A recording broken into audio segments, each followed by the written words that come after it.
Hey nerds, welcome back to Nerd Since 86. I am Kyle, and in this video I'll be talking all about the sequel to Wonder Woman named Wonder Woman 1984.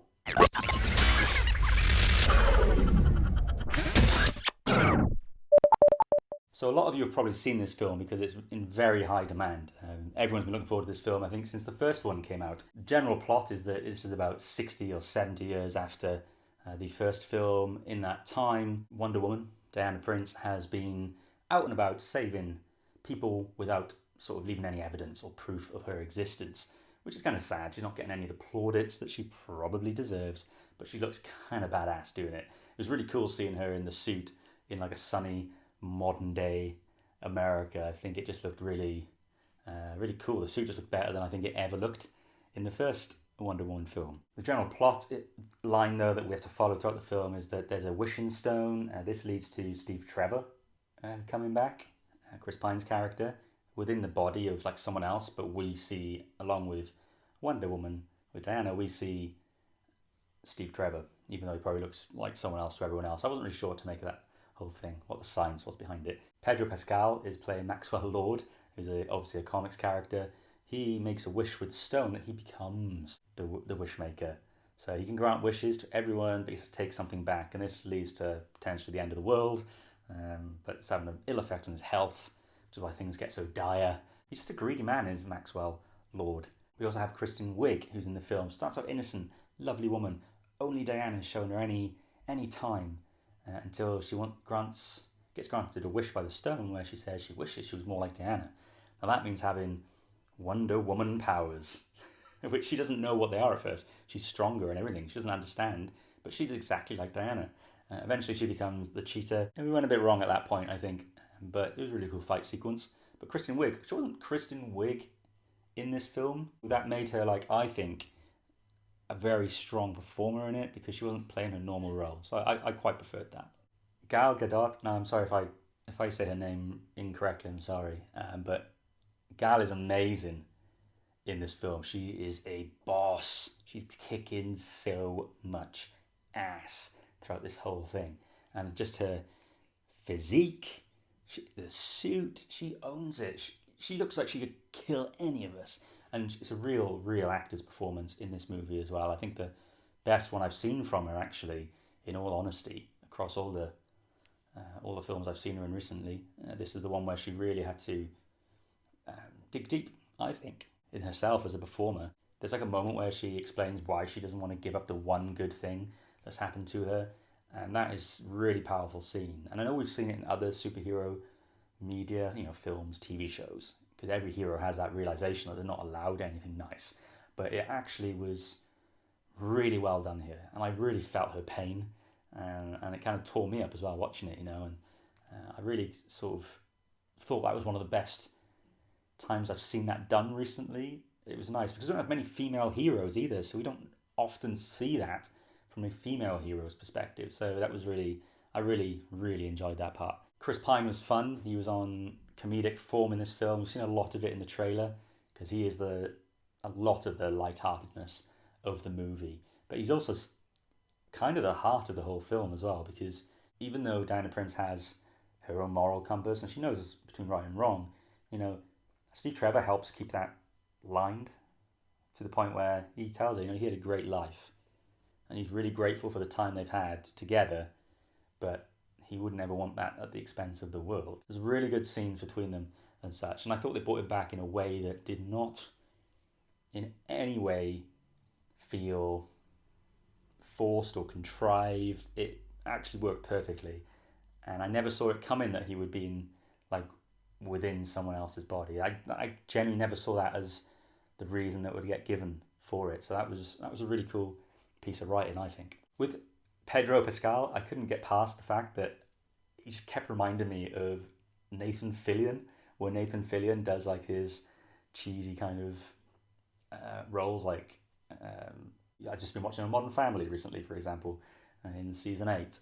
Any of his cheesy roles, Captain Hammer, all those ones. It's just, that's kind of what he reminded me of, so I couldn't see past it. It was weird. The voice, it's all I could hear. It was as if Nathan Fillion was playing the role. But I love Pedro Pascal. I think, Mandalorian's a great film. I loved him in Narcos, Game of Thrones. This is a big role for him to have, actually, and I thought he did very well in it. One main question is, how the hell did Cheetah survive being electrocuted and drowned?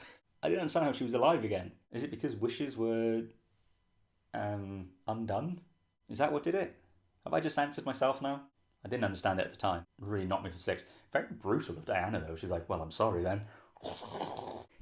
There was a few sequences in this film that were great. There were lots, actually. Superhero films are remembered for their action sequences. The best sequence in this film was when Wonder Woman and Steve Trevor are trying to chase down Maxwell Lord, and at this point he's got like all this army people with him.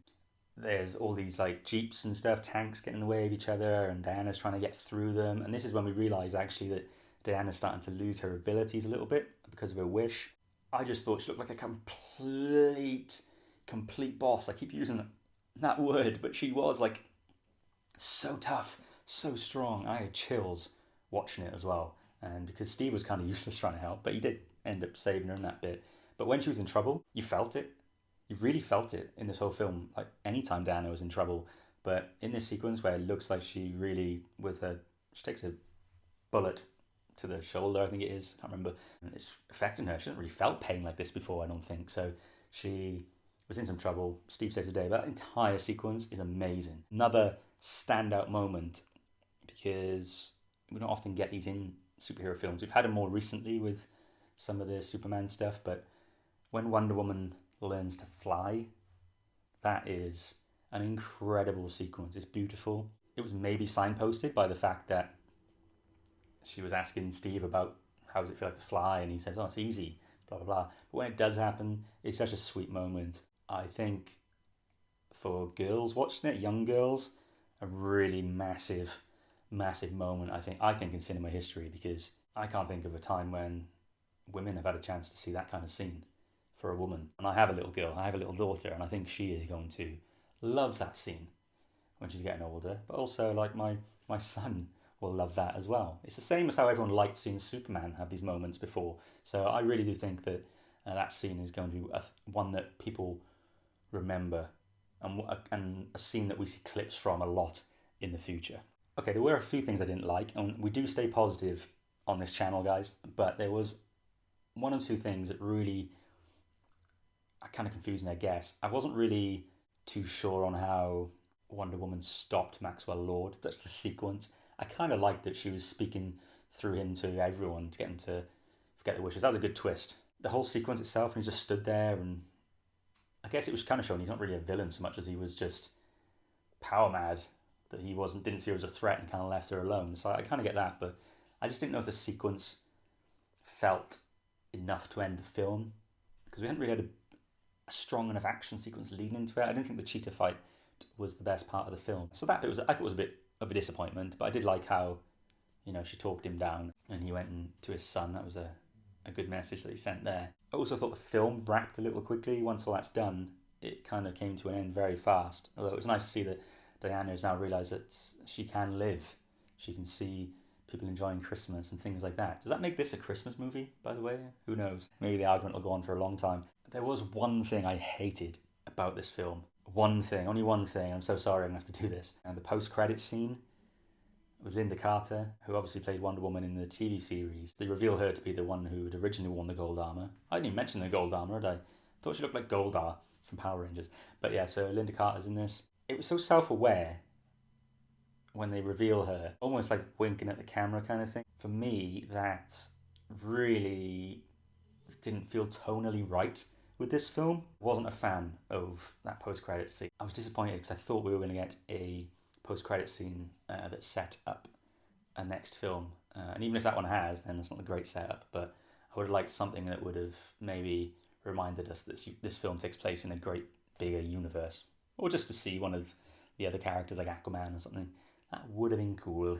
Overall, this film is really good. Yes, it does lose momentum a little bit, I think, by the time of the final fight with Cheetah and Wonder Woman. Everything before that actually is fantastic. It's a really, really good film. There was so much action at the start of the film that I remember sitting there thinking, oh, this means we're not going to get a lot of action for quite a while.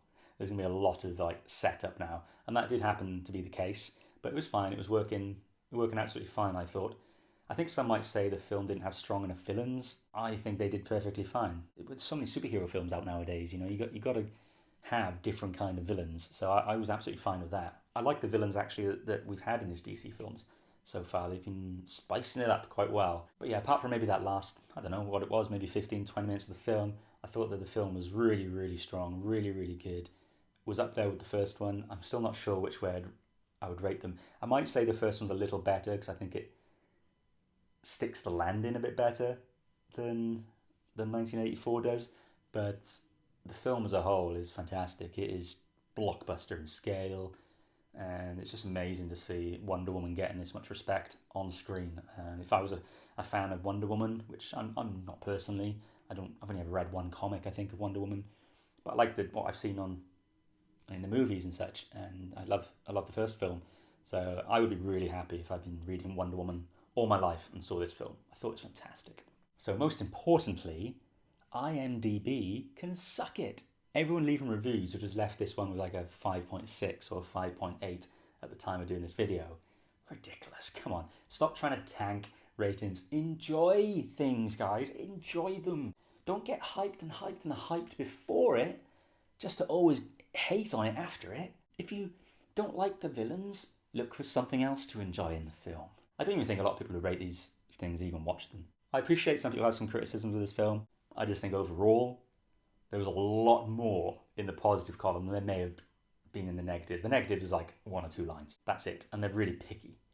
So you don't get a 5 or 6 rating on IMDb because of things that are being picky. That's just people trying to tank ratings. Have you seen Wonder Woman 1984? If so, let me know in the comments what you thought about it. Spoiler warning just in case for anyone reading into them, but I've spoiled most of the film in this video anyway. But yeah, let's chat about it and see what you think.